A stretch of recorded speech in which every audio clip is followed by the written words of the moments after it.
తెలిసిపోతుంది కదా ప్రజలకి.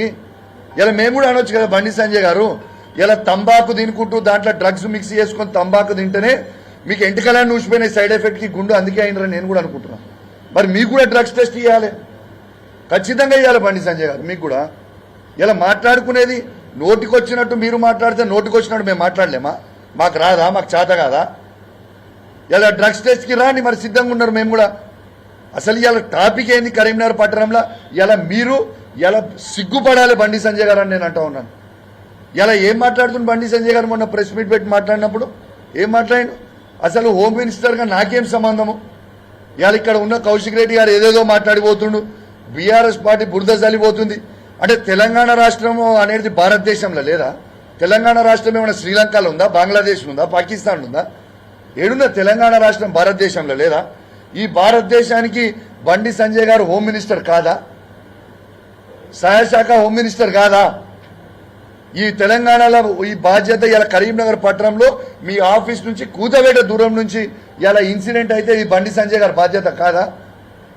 నాకేం సంబంధం అంటూ? నీకు సంబంధం లేదా? అసలు బాధ్యత కలగ ఒక failure. You are a failure home minister of Karimnagar parliament అంటున్నా నేను. ఇలా ఇన్సిడెంట్ అయ్యి కరీంనగర్ పట్టణంలో ఇన్సిడెంట్ అయ్యి 4 రోజులు అవుతుంది. ఇలా 4 రోజులు అవుతుంటే ఒక్కరోజన్న బండి సంజయ్ గారు మీరు మీ సొంత పార్లమెంటు, మీరు హోమ్ మినిస్టరు, మరి మీరు ఒక్కరోజైనా రివ్యూ మీటింగ్ పెట్టిర్రా? ఈ ఇన్సిడెంట్ అయినాక ఒక్కసారైనా 7 వరకు వచ్చింది అనేది సిపి గారిని, ఈ జిల్లాలున్న పోలీస్ యంత్రాంగంని పిలిచి, ఉమ్మడి కరీంనగర్ జిల్లాలో ఉన్న పోలీస్ యంత్రాంగం మొత్తం పిలిచి మీరు రివ్యూ మీటింగ్ పెట్టినరా అని నేను అడుగుతా ఉన్నాను. Is it not your duty? నాకేం సంబంధం రాష్ట్ర ప్రభుత్వానికి? భారతదేశంలో తెలంగాణ కూడా ఒక భాగం బండి సంజయ్ గారు. అది పార్లమెంటు అనేది మీ దాంట్లో వచ్చింది, మీ పార్లమెంట్లో ఉన్నది ఇక్కడ. Is it not your duty? మీరు బండి సంజయ్ గారు, మీరు రేవంత్ రెడ్డి గారిని ఎందుకు ప్రశ్నిస్తలేరు? ఒక్కసారి కూడా మీరు రేవంత్ రెడ్డి గారిని ఎందుకు తిట్టలే? ఇప్పటిదాకా మీరు రేవంత్ రెడ్డి గారిని ఒక్కసారి కూడా తిట్టకపోవడానికి కారణం ఏంటిది? ఇలా నిజంగా కూడా చాలా చాలా బాధాకరం. ఇలా బండి సంజయ్ గారు హోమ్ మినిస్టర్గా ఉండి ఈడ ప్రభుత్వాన్ని ప్రశ్నించాల్సింది పోయి పర్సనల్గా మాట్లాడటం అనేది మంచి పద్ధతి కాదు. మీరు మాట్లాడగలిగితే మీకంటే డబుల్ త్రిబుల్ మేము మాట్లాడతాం, మా బీఆర్ఎస్ పార్టీ కార్యకర్తలు కూడా మాట్లాడతాం. మేము కూడా ఓపికగా ఉన్నాం ఇన్ని రోజులు. కానీ మీరు మాట్లాడిన మాటలు చూస్తూ ఉంటే చాలా బాధ అనిపించింది. ఇదేం మాటలండి? నాకు అర్థం కాదు. ఇలా కేటీఆర్ గారికి ఉన్న సబ్జెక్టు మీకు ఉండదా? ఏ సబ్జెక్టు ఏ రంగంలో తీసుకుందాం చెప్పు? ఖర్చు మొత్తం నాదే. గీతాభవనం చౌరస్తా ఖర్చు మొత్తం స్టేజ్ నేనే వేపిస్తా, మొత్తం అద్భుతంగా ఏసీలు నేనే పెట్టిస్తా. రాండి, మా కేటీఆర్ గారు వస్తారు, మీరు కూడా రండి, చర్చ పెడదాం.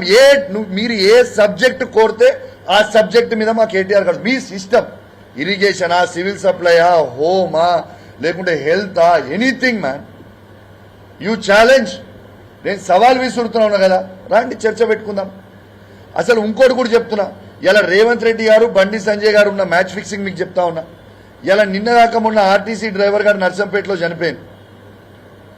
ఆడ చనిపోతే ఇలా బీఆర్ఎస్ పార్టీకి సంబంధించిన మాజీ హోంమంత్రి అయిన సబితా ఇంద్రారెడ్డి గారిని అరెస్ట్ చేస్తారు, మాజీ మంత్రి అయిన దయాకర్ రావు గారిని అరెస్ట్ చేస్తారు, మాజీ ఎమ్మెల్యే అయిన సుదర్శన్ రెడ్డి గారిని అరెస్ట్ చేస్తారు, మాజీ పార్లమెంట్ సభ్యుడైన వినోద్ కుమార్ గారిని అరెస్ట్ చేస్తారు.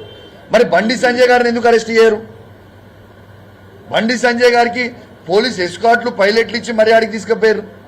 మరి మిమ్మల్ని ఎందుకు అరెస్ట్ చేయలే? ఇక్కడ బీఆర్ఎస్ పార్టీ మాజీ మంత్రులని, శాసనసభ్యులని, మాజీ ఎంపీలని మళ్ళీ మీరు అరెస్ట్ చేసినప్పుడు బండి సంజయ్ గారు మిమ్మల్ని ఎందుకు రేవంత్ రెడ్డి గారు అరెస్ట్ చేయలేదు?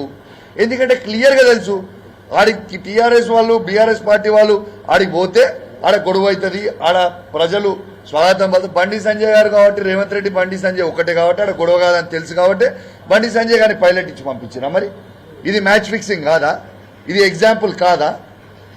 దీనికి మీరు జవాబు చెప్పరా? అరే ఏం మాటలండి?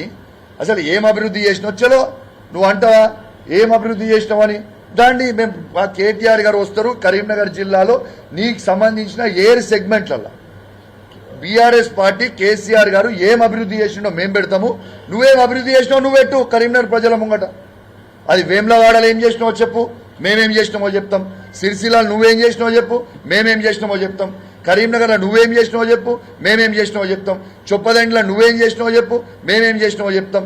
మానకొండ్రులో నువ్వేం చేసినావో చెప్పు, మేమేం చేసినావో చెప్తాం.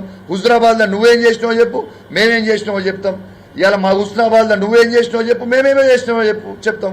సవాల్ దీని మీద మాట్లాడు. అభివృద్ధి మీద మీరు చేసింది ఏంటిది?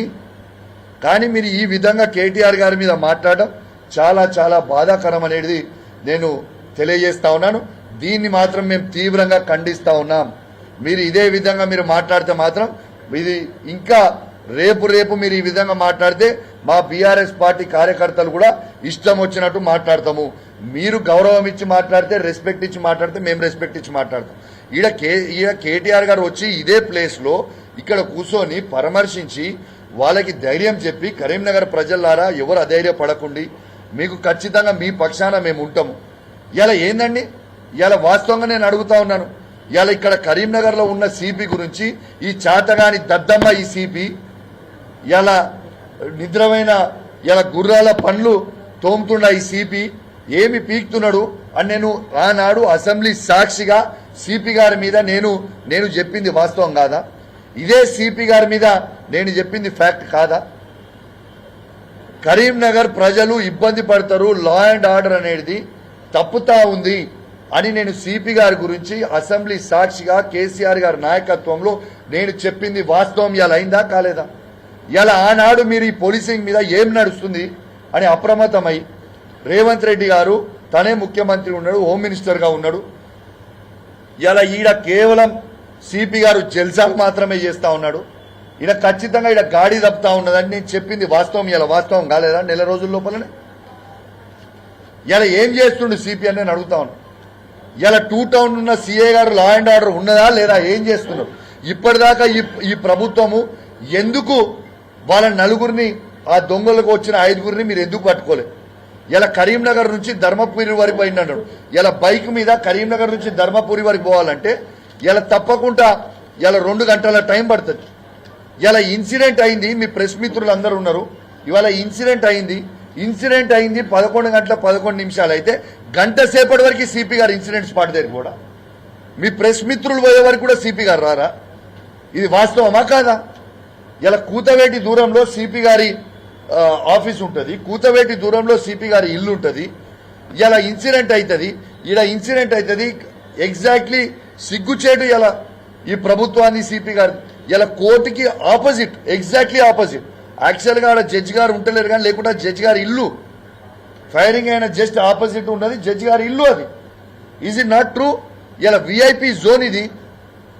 ఆ జోన్లో ఫైరింగ్ అయితే 4 రోజులైతే ఇవాళకి 4th డే దొంగల్ని ఎందుకు పట్టుకోలేకపోతుంది? అసలు ఇంటర్సెప్టార్ అనేది వెహికల్స్ అనేది ఎందుకు తీసేసింది ఈ ప్రభుత్వం? రేవంత్ రెడ్డి గారి ప్రభుత్వం ఇంటర్సెప్టార్